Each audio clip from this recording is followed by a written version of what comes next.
here with you and have you all join us. We have a set of distinguished speakers whom I will introduce in a second. My name is Luis Diego Cobb, and together with Roberta Martins from the DCO Country Business Strategy, we will be moderating this webinar.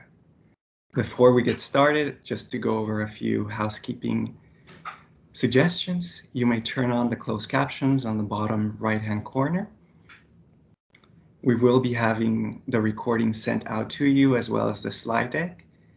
You may ask questions on the chat box throughout the webinar, and we will have an extended session at the end where you can raise your hand and hopefully we can hear from a couple of colleagues.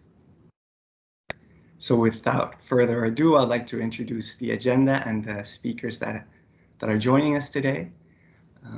We'll first have Gopal Mitra, Senior Social Affairs Officer from the Disability Team from the Executive Office of the Secretary General, and he will put the perspective of the common services into the UNDIS and accountability framework. We will then have my colleague Roberta Martins, Program Management Officer at DCO, letting us know how to implement these common services of accessibility through the business operations strategy.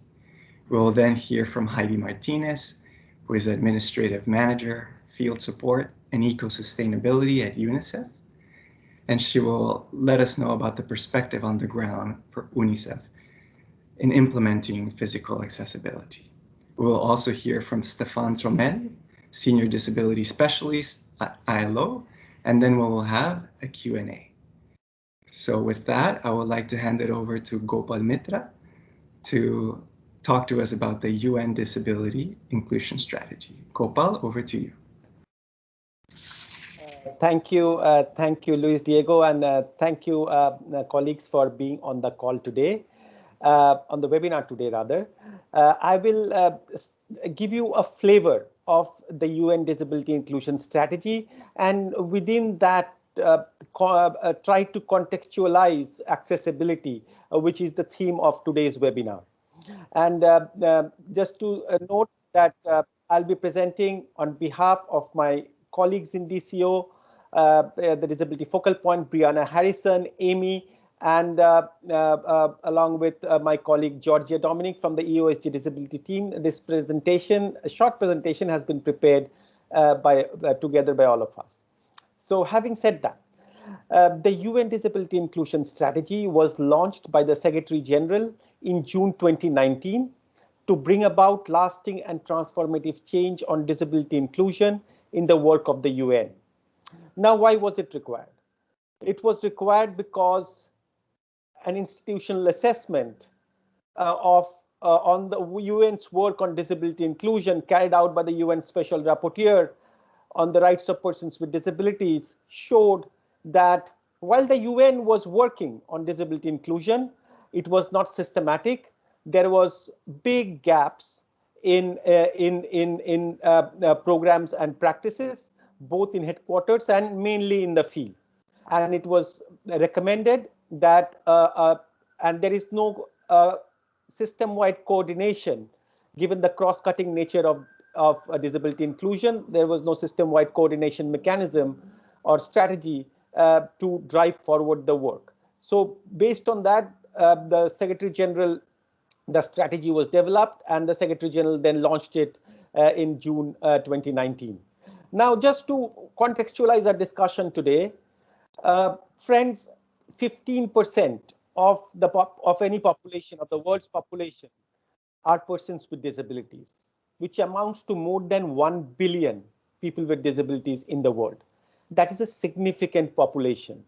And if we are not consciously taking steps to ensure that we include 15% of the population, we will not be able to achieve, among other things, the Sustainable Development Goals. And we know that leave no one behind is one of the main mantras of the SDGs.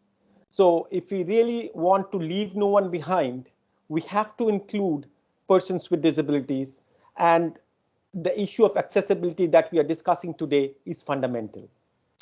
Now, coming back to the UN Disability Inclusion Strategy, The strategy consists of a policy and an accountability framework. The policy outlines the high-level commitment of the UN to disability inclusion, and the accountability framework is where the teeth of the policy of the strategy lies. The accountability framework has two aligned components: an entity accountability framework, which is implemented and reported by UN entities, and a UN country team scorecard, which is applicable to the UN country teams, which we will be focusing on today. Now, both these accountability framework components have specific indicators and benchmarks. We will discuss about that today, and particularly the benchmarks on accessibility. And just to note that the strategy covers both programs and operations, and it has a big focus on the operations side too, and that is why today's discussion is so relevant. And the disability inclusion strategy is also interlinked and has synergies with other corporate strategies and priorities on gender, on youth, on indigenous peoples, etc. Now let us get a flavor of what the accountability framework, or the UN country team scorecard, to be precise, consists of. As I said, it consists of specific indicators, and these indicators are clustered under 4 core areas. The first core area is leadership, strategic planning and management, under which you have indicators on leadership, whether the UNCT leadership is championing disability inclusion; on strategic planning, whether the common country analysis addresses the issues of persons with disabilities; on the cooperation framework, whether it is inclusive of persons with disabilities; institutional setup and coordination on disability inclusion, etc. The second cluster is inclusiveness, and it has indicators on consulting organizations of persons with disabilities, which is foundational. It has indicators on accessibility, which is again fundamental, that we'll be discussing today. It has indicators on disability inclusive procurement, which is also quite foundational, and they are all interlinked.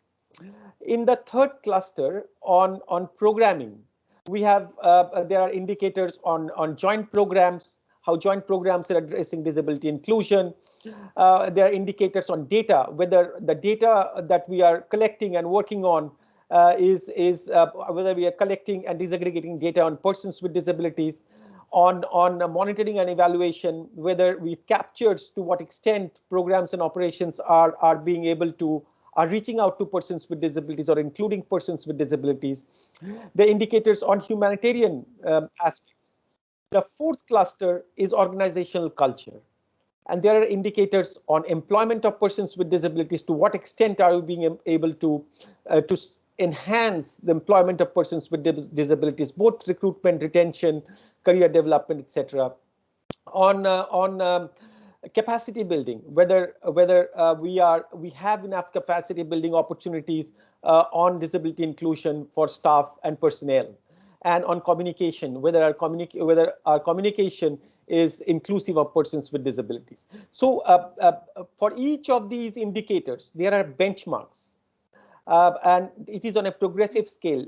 Colleagues who are aware of the gender system-wide action plan know that that the indicators in the gender swap is also structured on a progressive scale, and the UN Disability Inclusion Strategy, or UNDIS in short, is also modeled under the gender swap. So for each of these indicators, there are benchmarks which are graded on a progressive scale. So there are benchmarks to approach the requirement of an indicator, a little more stringent when it goes to meeting the requirements, and even more stringent when we are talking about exceeding the requirement of a particular indicator.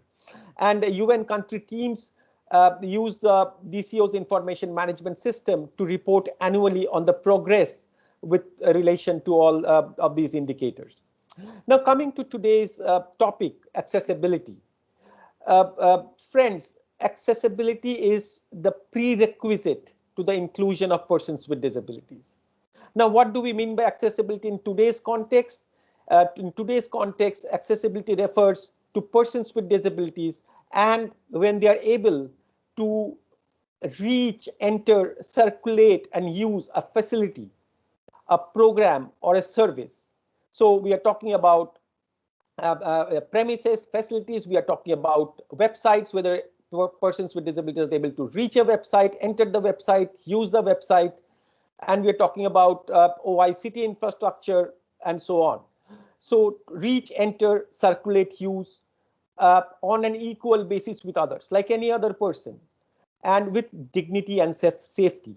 These components are very important.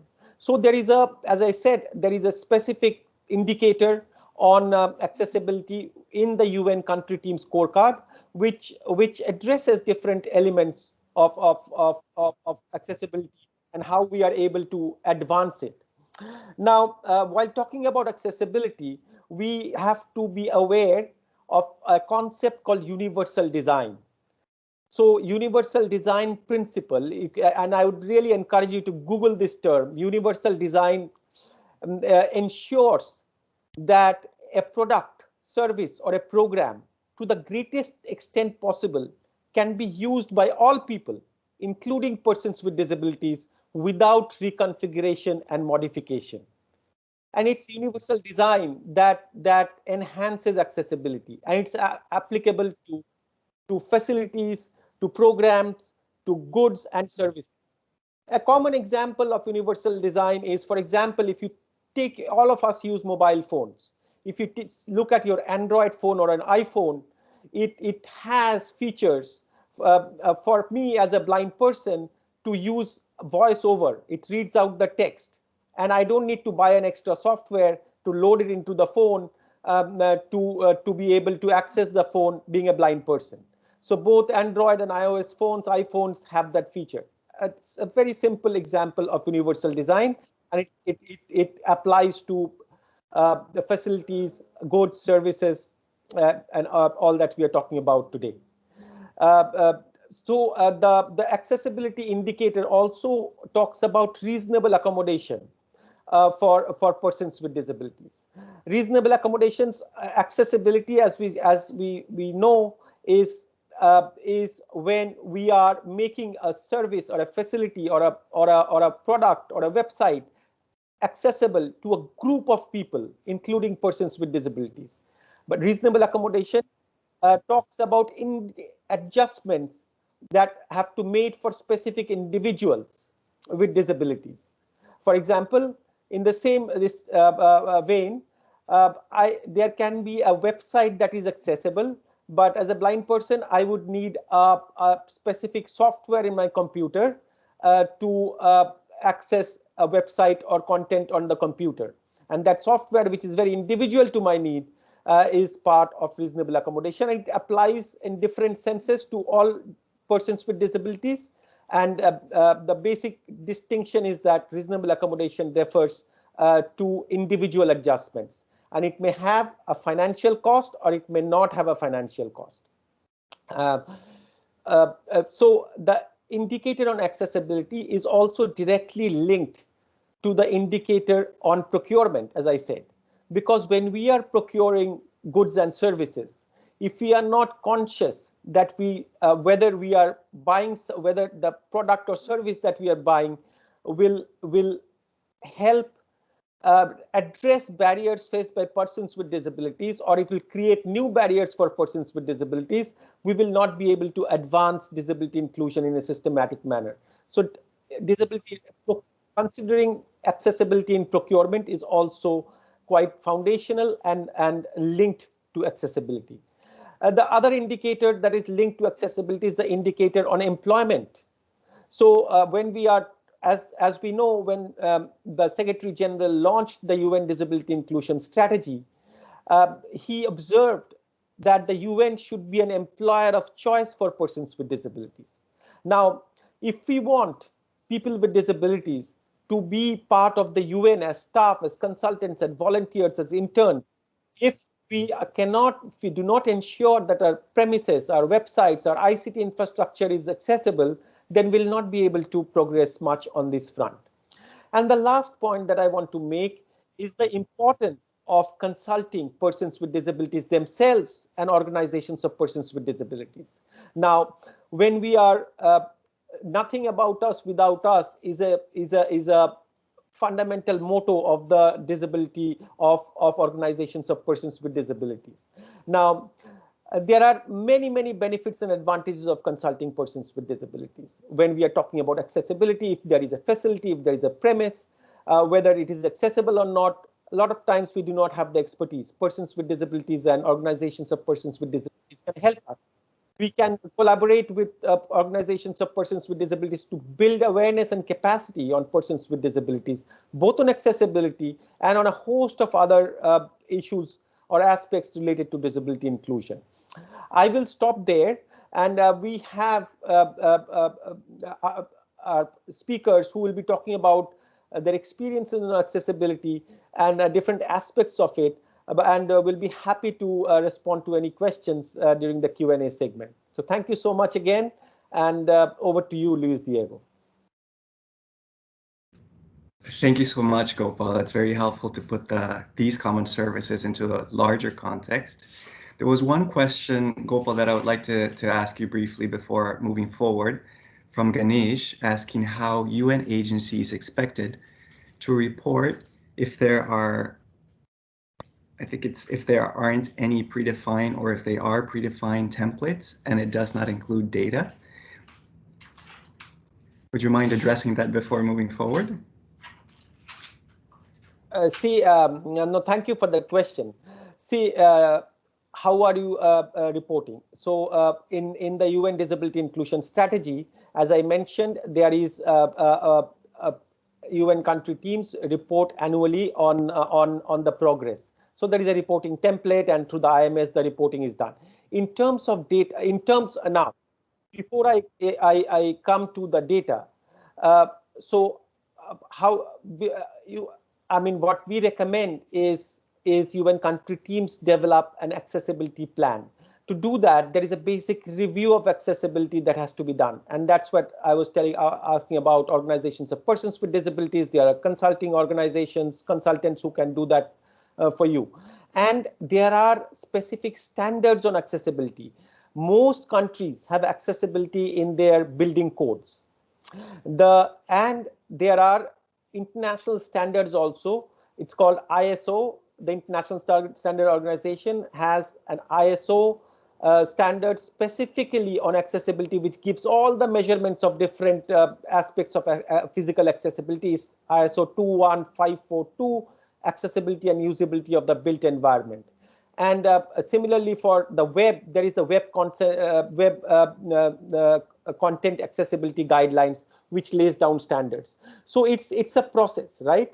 So once you decide to do work on accessibility, the first step is to do an assessment of where are we currently, and while doing the assessment, these standards are important. And once you know where you are stand on accessibility, both in terms of physical and in terms of digital and web and ICT accessibility, then based on the assessment results, you can form an action plan. And then based on the action plan, you can devise a mechanism to collect data on the progress, and that then fits into the reporting. So I hope that answers your question. If it has not, please ask a follow-up question and we'll try and address it. Thank you. Thank you very much, Gopal. Yes, and if there are any questions, we'll address them at the end. So for now, I'll hand over to Roberta Martins, who will go over how to implement these services through the business operation strategy. And there will also be practice notes that will be shared with all of you who have been created with many specialists and will facilitate this implementation. Roberta, over to you. Thank you, Luis Diego. I think I can't move the slides, so if you can move for me, please. Okay, just while Luis Diego is sharing the screen again. Thank you, Luis Diego. So why DCO is here, why the Common Business Strategy branch is here today. After hearing to Gopal and his very inspiring words, What we want to do is to have the BOS, the Business Operations Strategy, as one of the enablers at the UN level to promote inclusion in all aspects of our operations at the country level. So today we are talking about physical accessibility, but we also have other webinars scheduled for the coming weeks and months on ICT and digital accessibility, and also on inclusive HR services. As Gopal was mentioning, those three areas of services that we would like to include as part of the BOS, they cannot be dissociated. So we need to implement them all together in order to be fully promoting inclusion at the workspace at the UN. Next one, please.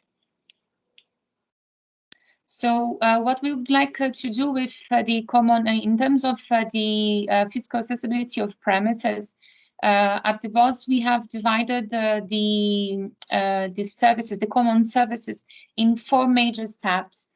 The first one is very much related to what we have as stock take, which is the mapping of the accessibility that we already have in our premises.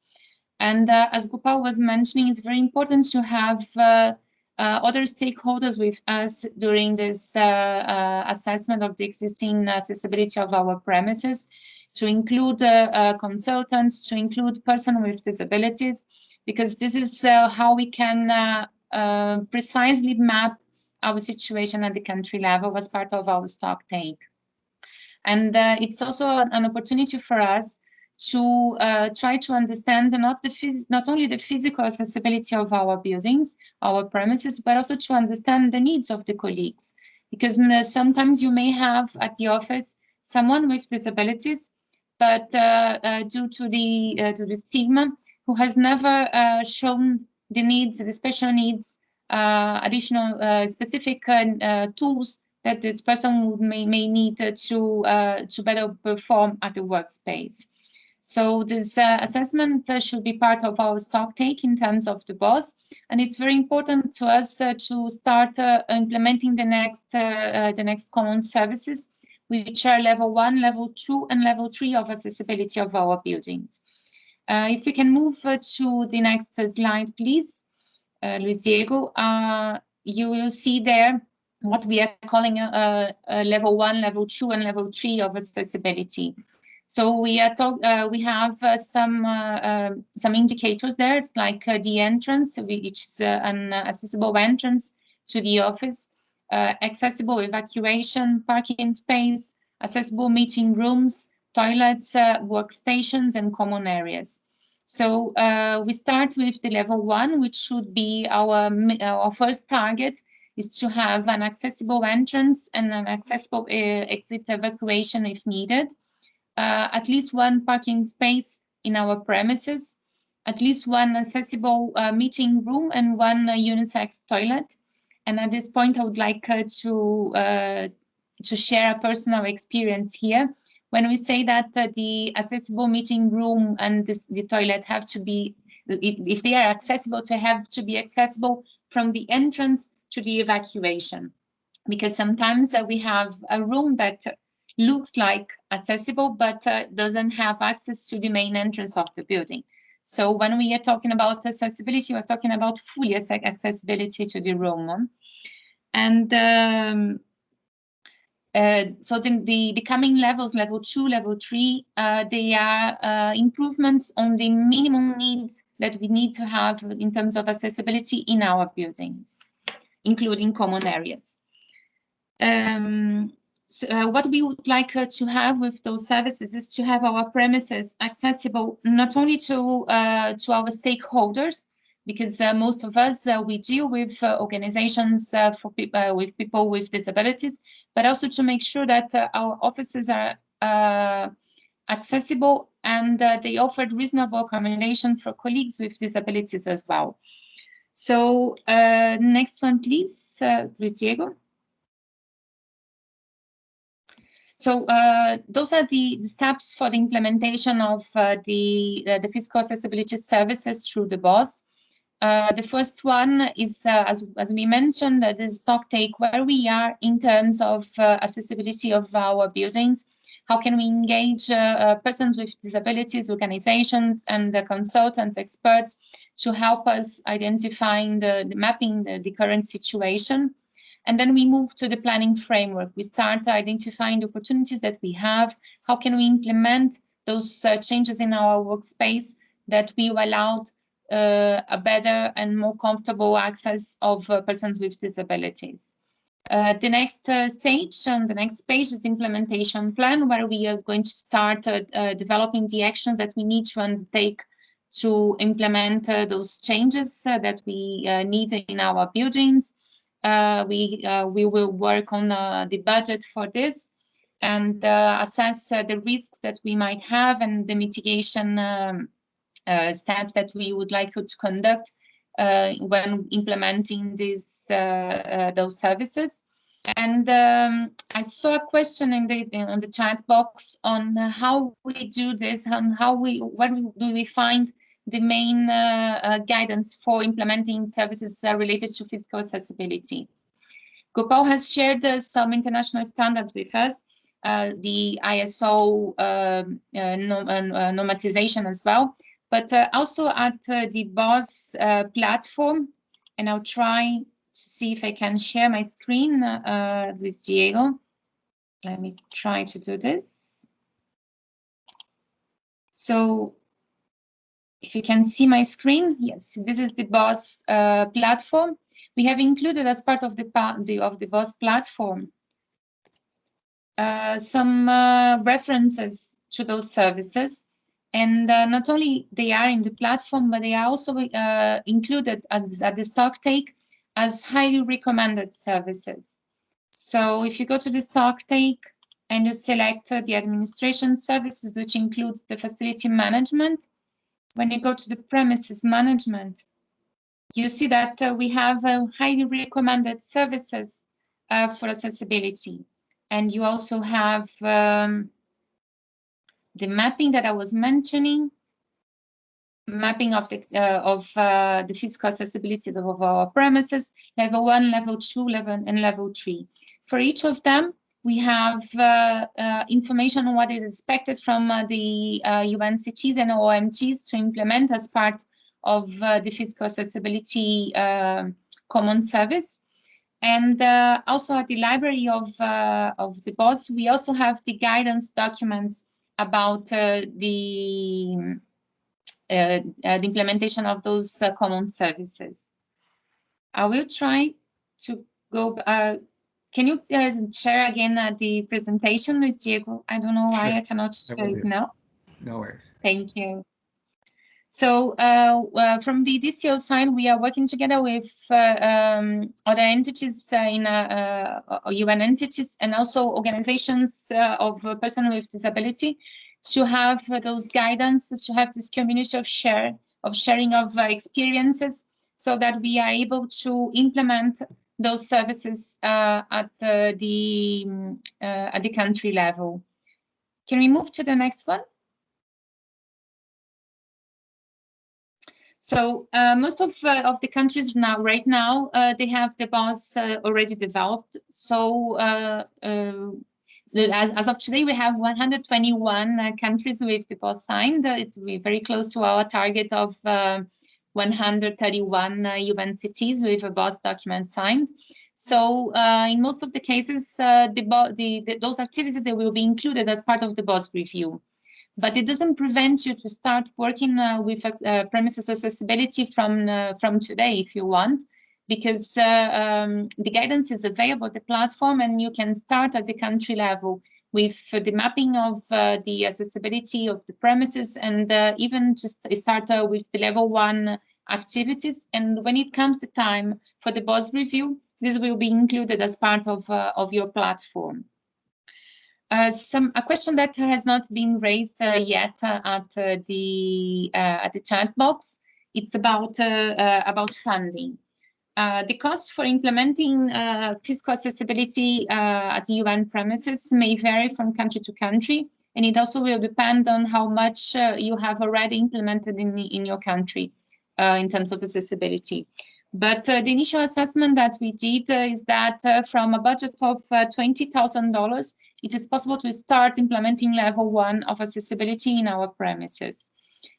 So far, there is no specific fund from the UN for that, but we know that many UN entities are very keen about the idea of investing funds in accessibility of premises and of the workspaces. And we always can go for partner collaboration. We know that at country level, in many countries, we have organizations, we have foundations who would be keen to work together with the UN to implement accessibility in our buildings.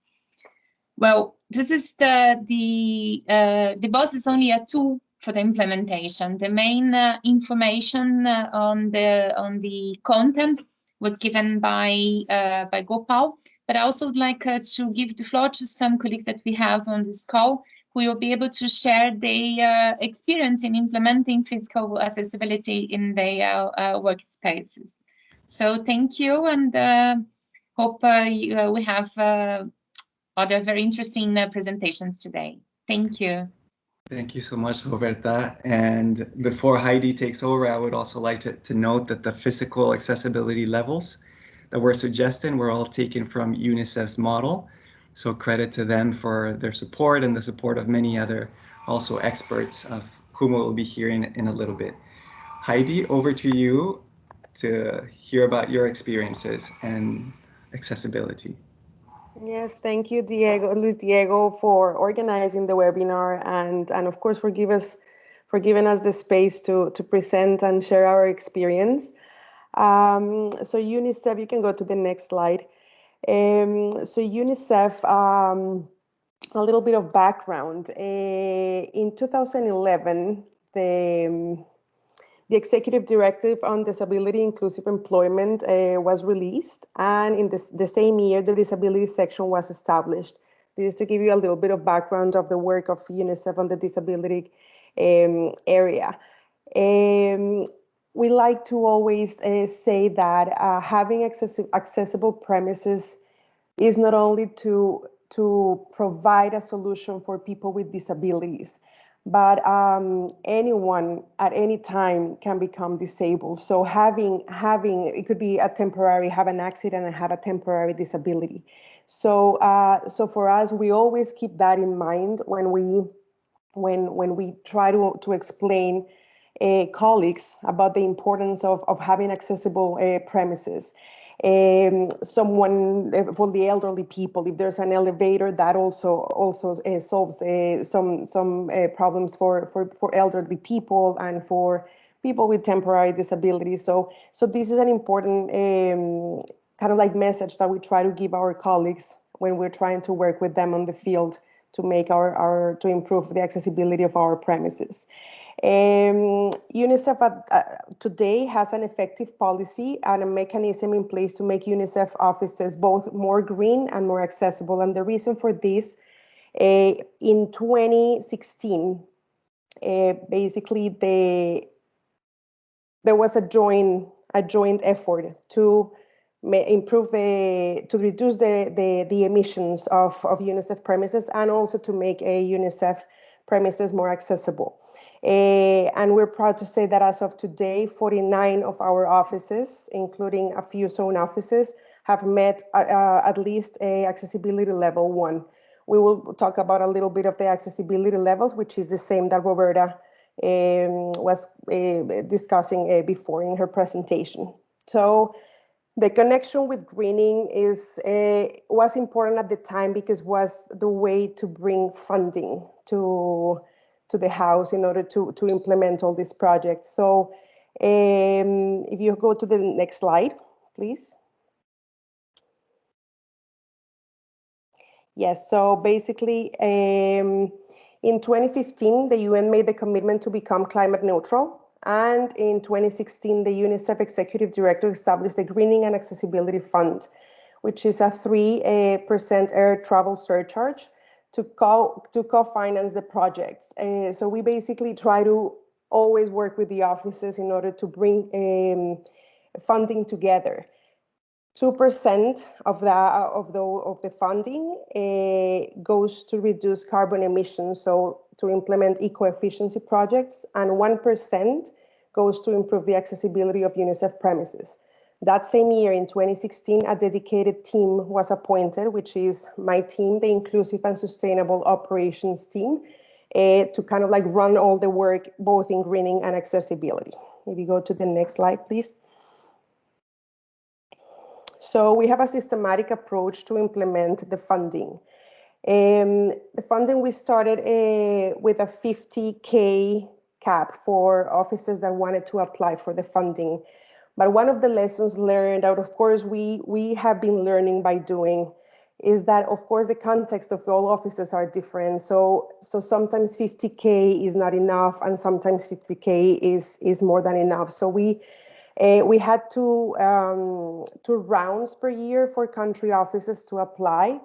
And at this moment, we have seen that the interest keeps increasing. So we have opened, and now country offices can apply on a rolling basis. So it's a very easy application process. They simply do an assessment, and we have a very easy to fill up template with kind of like a checklist of the features or the things that they should comply with to achieve accessibility level 1, which is the minimum.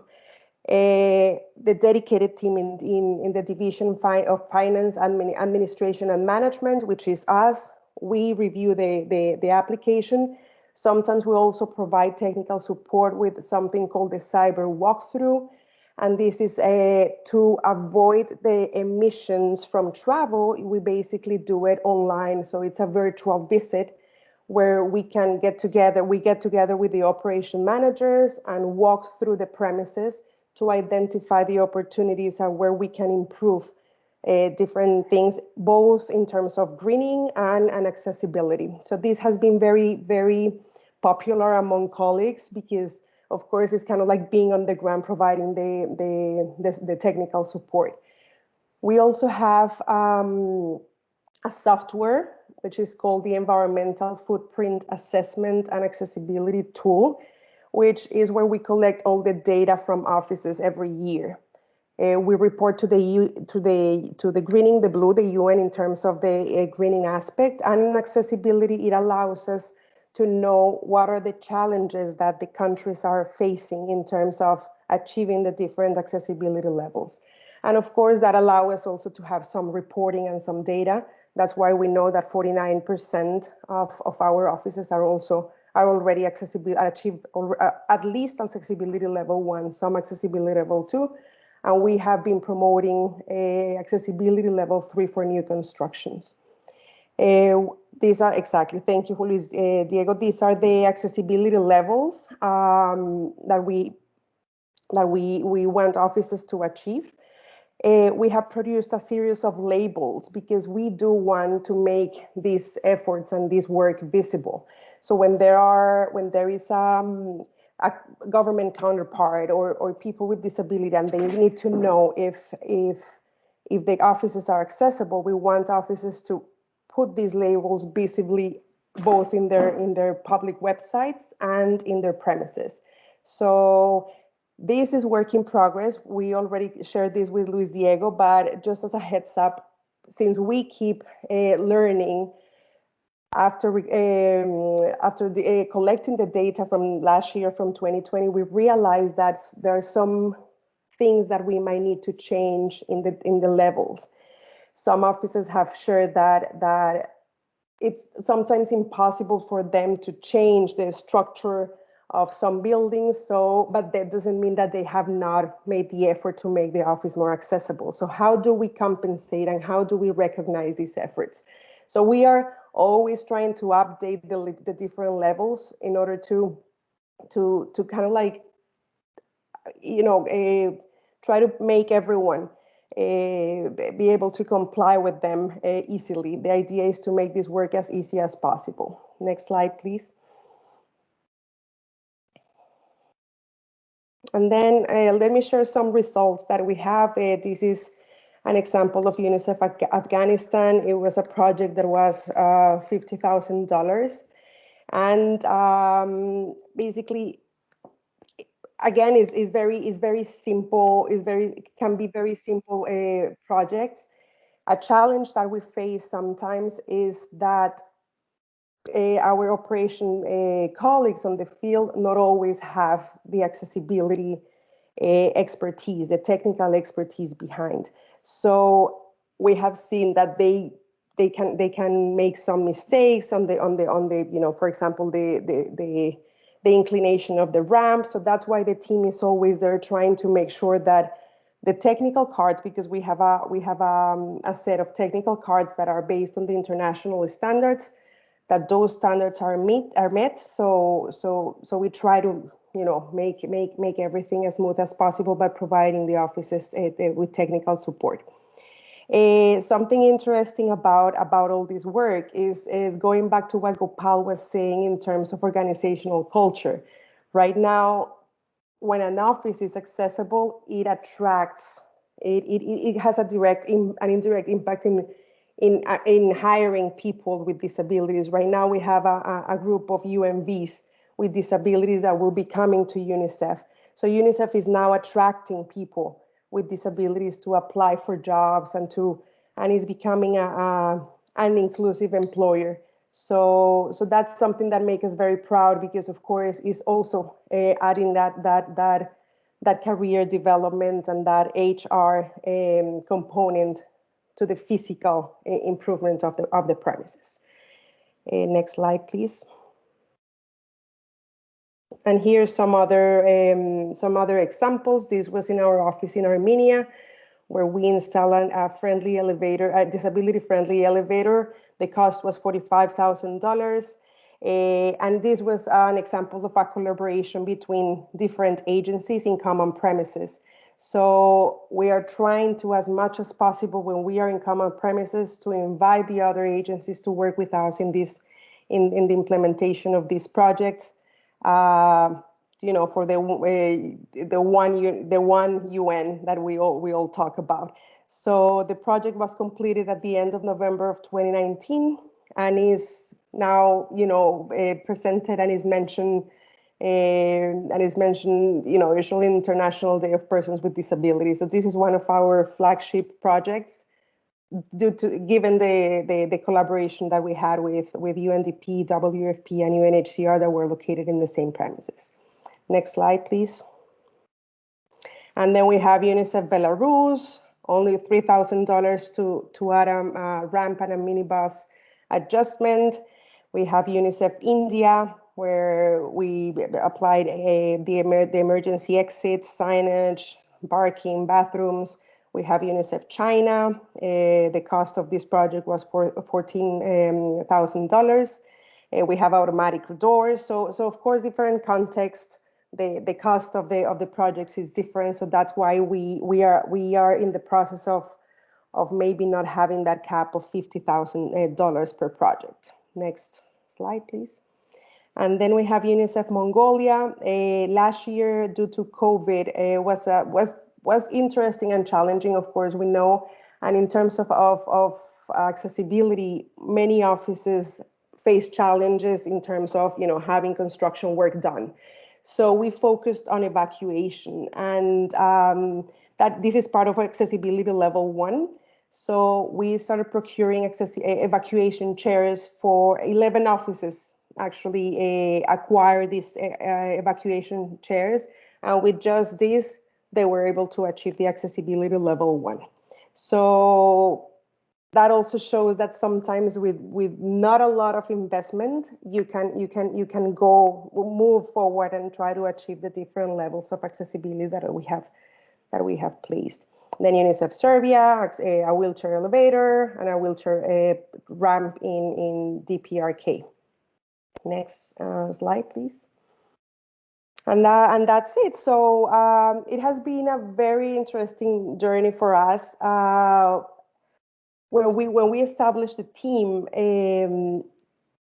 we didn't have an expert on disabilities in the team. So the collaboration with the disability section has been key in order for us to develop all this systematic approach for improving the accessibility of our premises. So It has been interesting, it has been challenging. The operation managers and the operation colleagues in the field not always have these the background, the technical expertise. So for us has been kind of like a lot of back and forth with the field offices.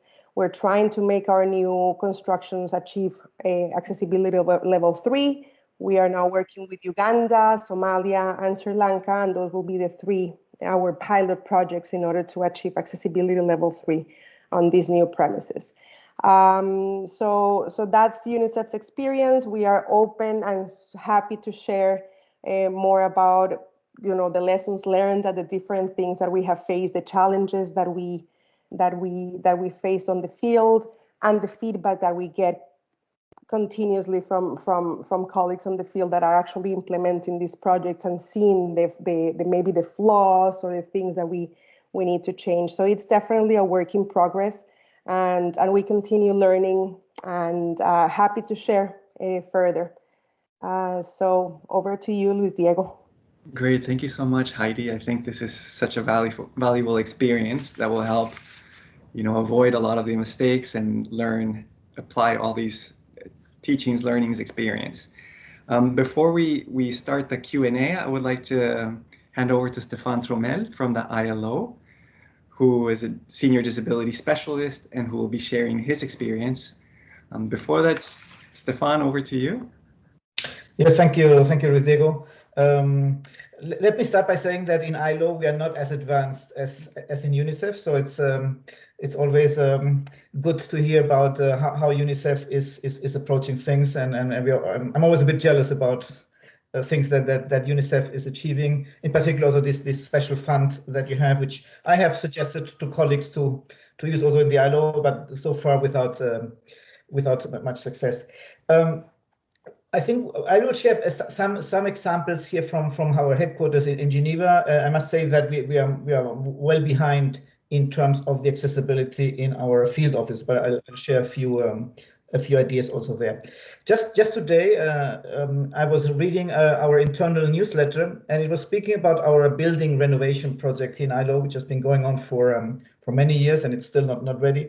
And it was interesting to see that it was an interview of the person who is in charge of the project, and in one of the paragraphs he mentions that particular attention had been given to accessibility for persons with disabilities, which of course is both staff but also visitors, participants at our conferences, etc. So I was very pleased to see that issue, because it's true that an initiative like that, when a building is renovated, is a unique opportunity to start fixing some of the accessibility issues, because they're normally in a project that means a lot of resources. The accessibility element of that is very small. No? The whole experience shows that when you take into account accessibility from the outset, and a renovation is more or less that, the cost is almost minimal. If you try to retrofit things, then of course costs become higher. I think it's important to see accessibility as a gradual process. I think it is like these big issues like equality and justice. I mean, you're never fully accessible. No? I think therefore it's very good what DCO has done in terms of establishing accessibility levels. But even within those levels, you can always go beyond that. No? You can think about a meeting room which is accessible for a wheelchair user, but then you also need to have probably a hearing loop for people that have hearing issues, etc., etc. I mean, I think we have in the ILO, we have a manual for ILO offices, which I always joke, because I say, look, I mean, if I share that manual with an office that right now, where even a wheelchair user right now can't even get in, sharing that manual is not so helpful, because it is just overwhelming. Because it's about color, contrast, and this and that. And I must admit, I'm not an accessibility expert as such, no. But I also know that accessibility there's a lot of common sense that we should apply when we think about accessibility, especially when we think about it as a process. No? We really need to think, okay, what are the basic issues?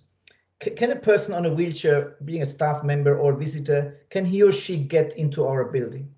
Yes or no? Can he or she get to a meeting with the head of our office? Can she or he can they enter a meeting room? if they ask for a toilet, would we be embarrassed because saying no, we don't have an accessible toilet? I mean, these are the very basic issues that we need to think about when we're thinking about disability. No? In the process in our headquarters, for instance, we only when we started the renovation project, we had a couple of accessible toilets, not necessarily in the most strategic places. Now we have a toilet in every floor, for instance. We have been renewing our meeting rooms just to make them more up to date, also in terms of technology and all that. Again, an excellent opportunity also to ensure that every podium has a ramp, and that there are spaces where you can take away the chair so that the person with the wheelchair can sit everywhere in the room. I'm not an accessibility expert, and definitely the persons that in our what we call our premises department, they really are experts on accessibility. The guidance that they might sometimes get from us is a more conceptual guidance. It's not about the percentage of the ramp. They know that perfectly. The other day I got a call from the head of our department, because we have a cinema room in the ILO, and right now the podium is extremely inaccessible. So the question was, should we put an elevator, like a lift, at the bottom of the ramp, or should we try to make the bottom of the podium, or should we make a ramp that goes from the entrance of the room to the podium? And we both agreed that the ramp is a much more elegant solution, because first, a lift sometimes breaks down.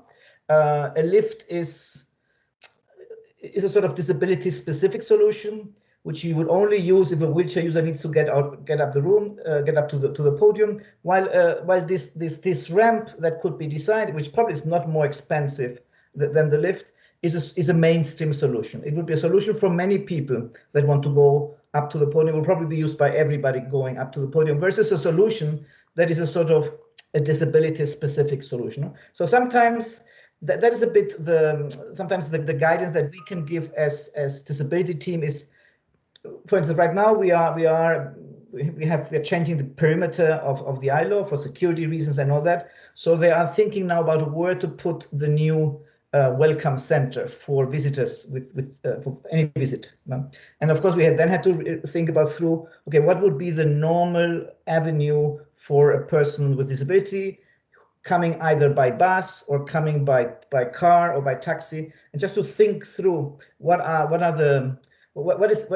to make that approach as easy as possible, but also as mainstream. Because sometimes also we need sometimes we fall back into sort of, this is like the disability entrance. No, it's the main entrance. It needs to be inclusive. No? So again, there's always a sort of a conceptual issue there in terms of, as much as possible, let's not think about separate specific solutions. Let's think about making the mainstream solutions accessible for persons with disabilities.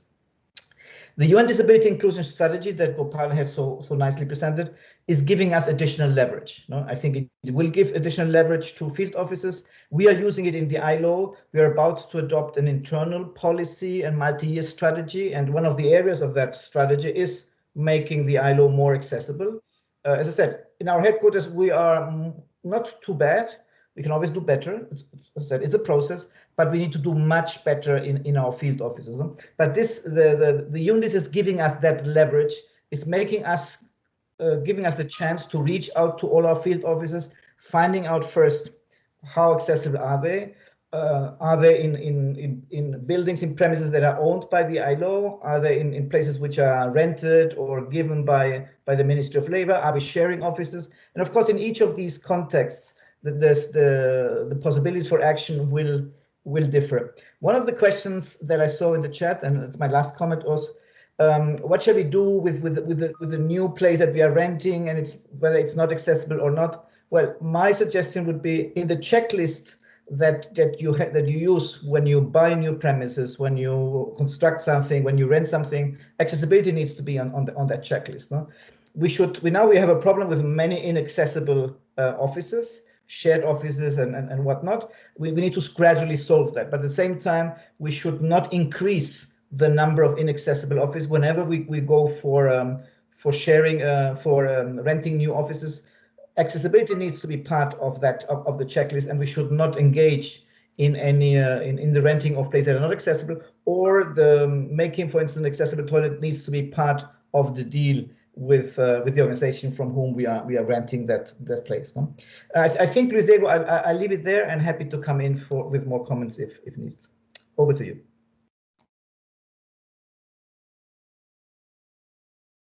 I think you're on mute.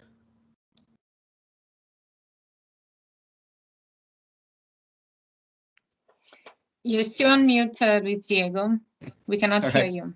Thank you.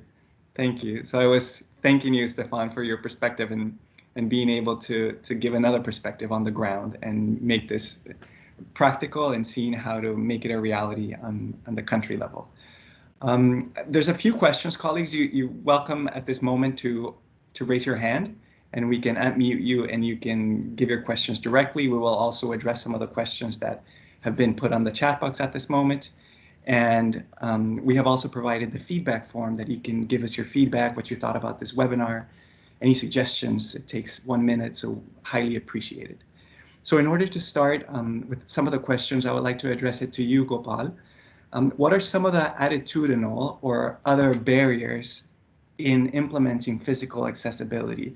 We talk about premises, something very physical, but other cultural things that may encounter, and how you would suggest kind of addressing them so that you can include persons with disabilities into the UN. Over to you. Thank you, Luis Diego. That's a very important question and very foundational. You know, when we talk about barriers, we talk about 3 types. You know, the environmental barriers, what we are discussing today, physical accessibility of the digital infrastructure, and so on. We talk about institutional barriers in terms of policies, procedures, you know, when they are not disability inclusive. And we talk about attitudinal barriers that are in our head and in our mind. And they're all interconnected. One feeds into another, and it is important that we address it. And we see that there are different ways to address it. And it is important to address it. It has an impact on accessibility and everything related to disability inclusion. Employment, if you feel that, okay, persons with disabilities are medically unfit, they will not be able to work, you will be very hesitant to hire a person, right? But that's the reason when I say that when UN leads by example, and we have seen that around the UN and in other places, in the civil society, in the corporate sector, one of the best ways is to have more and more persons with disabilities in our offices. And then you learn by example, you know, you learn from your experience. And that's why it is so important to consult or to involve and engage with organizations of persons with disabilities. They are then these organizations which have expertise, and they are themselves persons with disabilities. You get a sense of what can be done, what people with disabilities can do. Very basic, but I think very foundational, and addressing attitudinal barrier is key. And I think by and large, the staff members at the UN, often, you know, it comes, the attitudinal barriers comes out of a lack of engagement, the opportunity to engage with persons with disabilities, which brings about hesitation, doing the right thing or the wrong thing.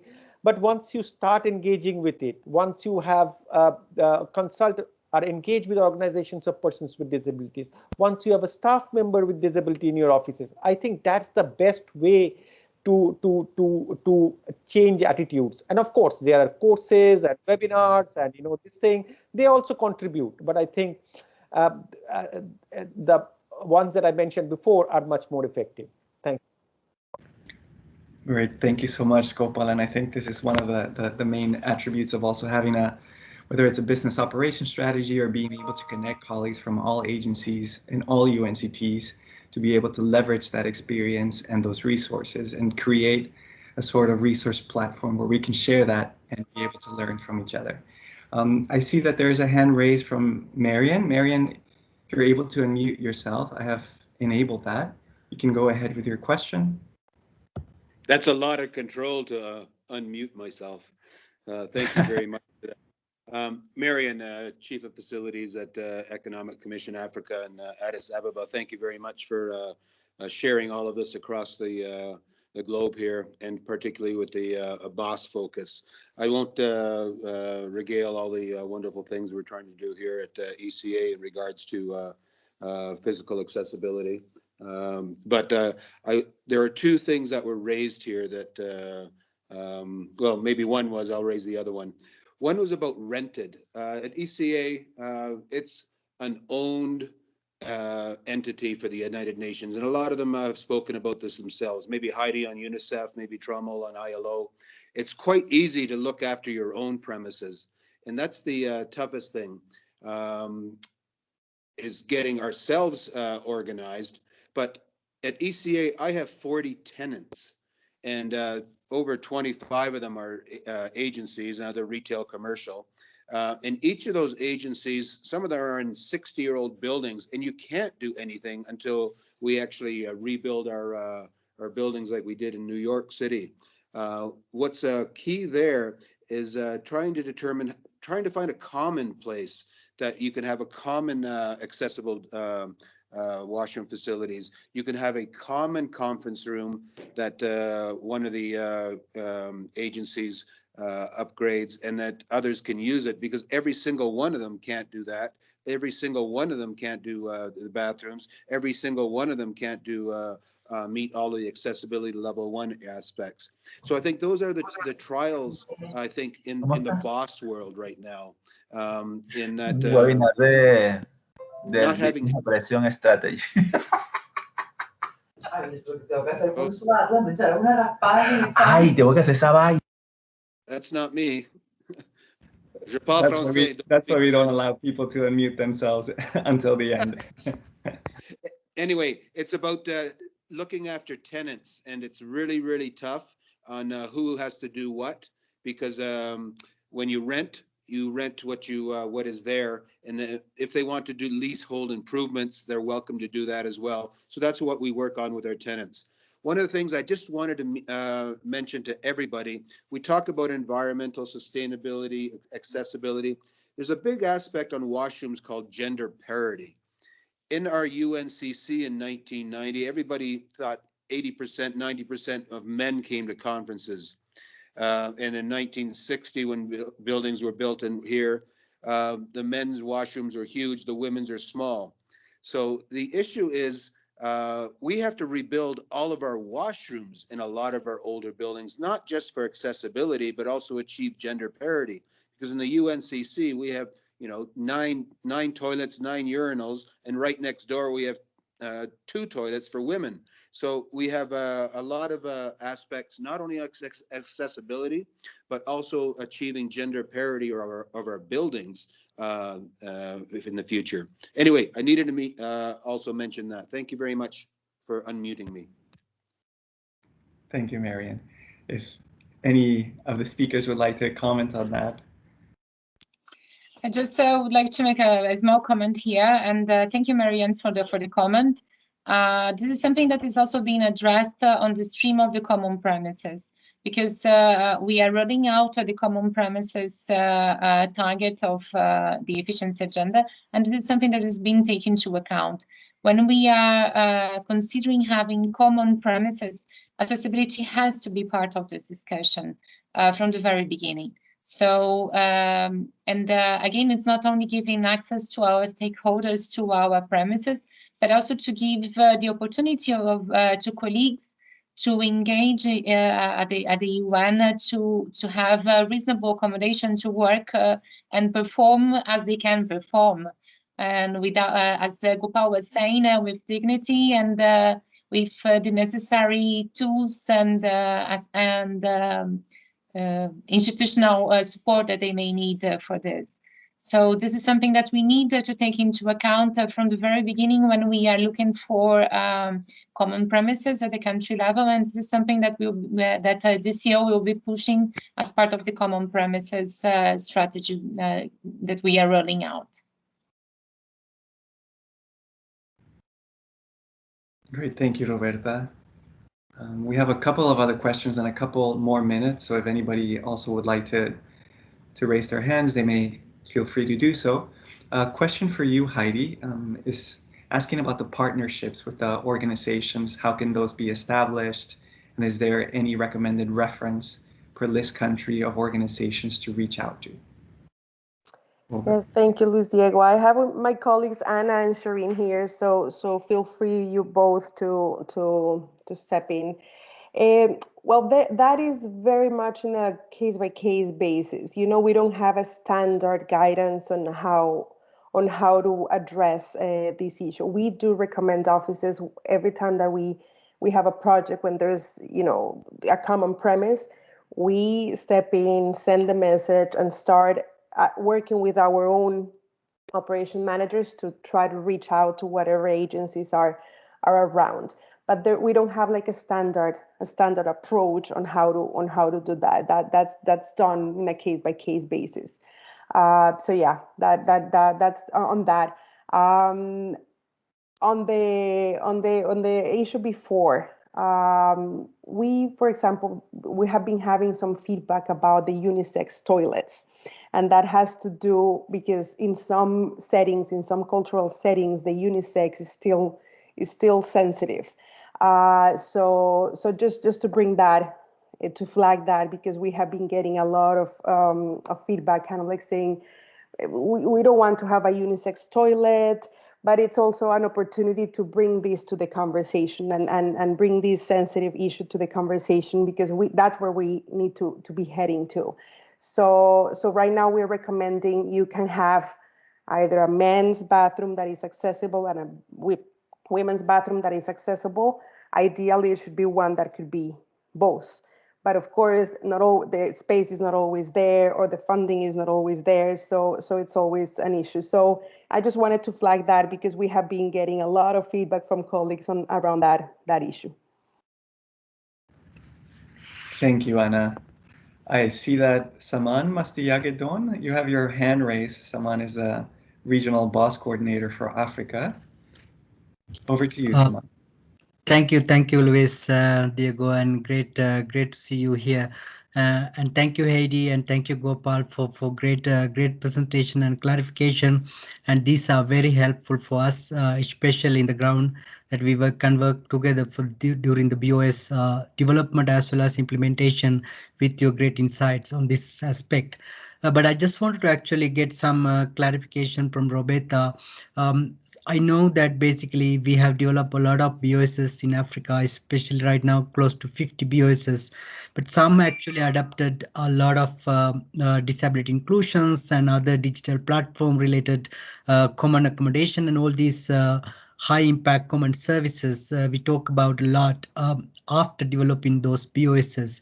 I just wanted to actually get your insight and comments and support how the colleagues who have already developed, which have not adapted these services, what they are supposed to do to moving forward, how they can adapt these services into their BOSs when they are moving forward to make sure that these are being collaborated, especially within the BOS. Over to you. Thank you. Thank you, Saman. And well, I think that the first thing that is important to say is that the platform, the reality informs the platform, not the opposite side. So the fact that the BOS is already signed doesn't prevent us of working together to implement physical accessibility and other disability inclusive common services in the BOS. So the guidance is available at the BOS site, the BOS platform. We are conducting those webinars, and Luis Diego is sharing the coming webinars that we have on physical accessibility tomorrow. Another session, but also on the digital accessibility in June. And the idea is that you can start working at the level of the OMT, and then when it comes the moment for the BOS review, we can include this new opportunity as part of our BOS, and then we will be able to report the efficiency gains as part of the BOS implementation. But don't wait for the annual review to start doing this. This is an urgent service for us, an urgent measure for us, because as we normally say, we need to walk the talk. So we need to make our operations to have them contributing to the achievement of the SDGs. If we say that our goal is to leave no one behind, it has to be part of our daily operations as well. So don't wait for the annual review. Let's start doing it from now. Thank you. Great, thank you so much, Roberta. We're coming almost to an end, and before doing so, I would like to hand over to each one of the speakers for any final remarks that they may have. Starting perhaps with you, Stefan, if you're there as well. Yes, sure. Well, no, look, I would just say that I think accessibility is not a rocket science. To the issue that one of the colleagues raised, I think the question about partnerships, I think it's exactly there where partnerships are useful. No? You don't know where to start. Well, bring a disability NGO, invite them to the premises, take them around and see with them, what can we do? Okay, we have these different offices here. Can we find a common meeting room?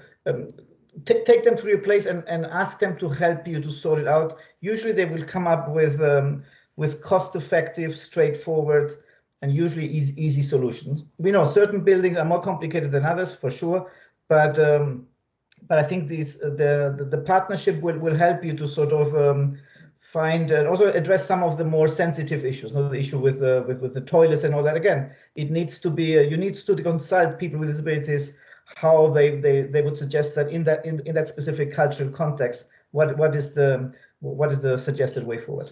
Thank you. Great, thank you, Stefan. Heidi, in reverse order. Yes, 100% agreeing with Stefan. I think relying on the experts is key, because there's a lot of misunderstandings and ignorance around the topic in many cases. So I think partnering with the experts, we face it all the time, where operation colleagues don't have that technical expertise and we make mistakes. So I think identifying locally and asking our colleagues on the field to rely on the experts on the topic, it's key for success. And I mean, it's growing. The attention to this is growing. So right now, we need to do it. I mean, there's no discussion here. So get together with the agencies that are around, and as Stefan said, bring the experts to give the talk of why this is important and why we have to do it. And Stefan said about the funding that we have is not. I mean, it was a very good solution to have the Greening and Accessibility Fund at the moment, but COVID showed us that is not sustainable.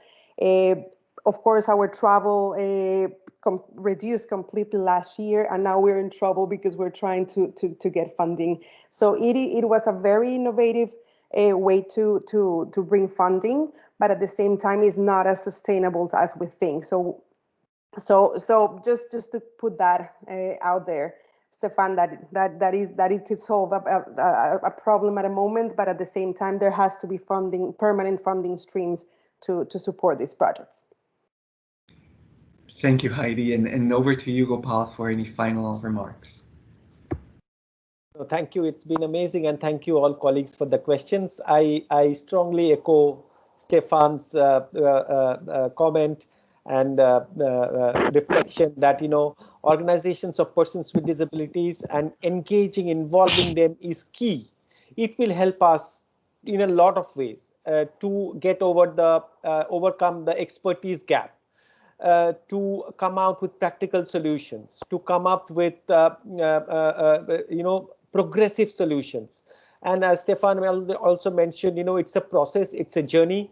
There are entry points, as we said, when we are renting a new building, leasing a new building, when we are constructing a new premise.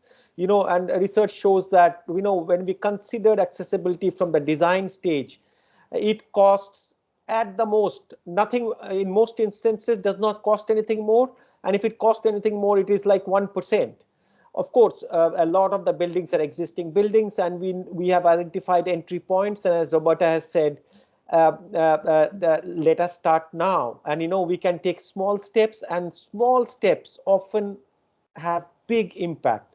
And it's so amazing to see the commitment of colleagues in the field, to take this up. And we are there. If there is any technical support required, Brianna, we work very closely with Brianna with the disability focal point, and Brianna and Amy in DCO will be more than happy to provide, to see how best we can provide technical assistance on these issues. And we are also networked with great colleagues like Stefan and other focal points in the UNDIS network. So if we don't have any expertise within our team, we will promise you that we'll reach out to our partners, to our colleagues, and get the information and advice available. Thank you.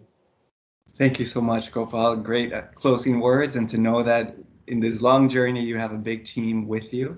You can make use of it, and we'll be sharing more and more of the resources. We look forward to having you in the following webinars. Tomorrow we will have the same webinar at 6 a.m. for the other regions, as well as the other webinars for May. Thank you so much for joining us. Thank you so much to the speakers for having all the different experts that were attending the question and chat box, and we look forward to seeing you soon. Bye-bye.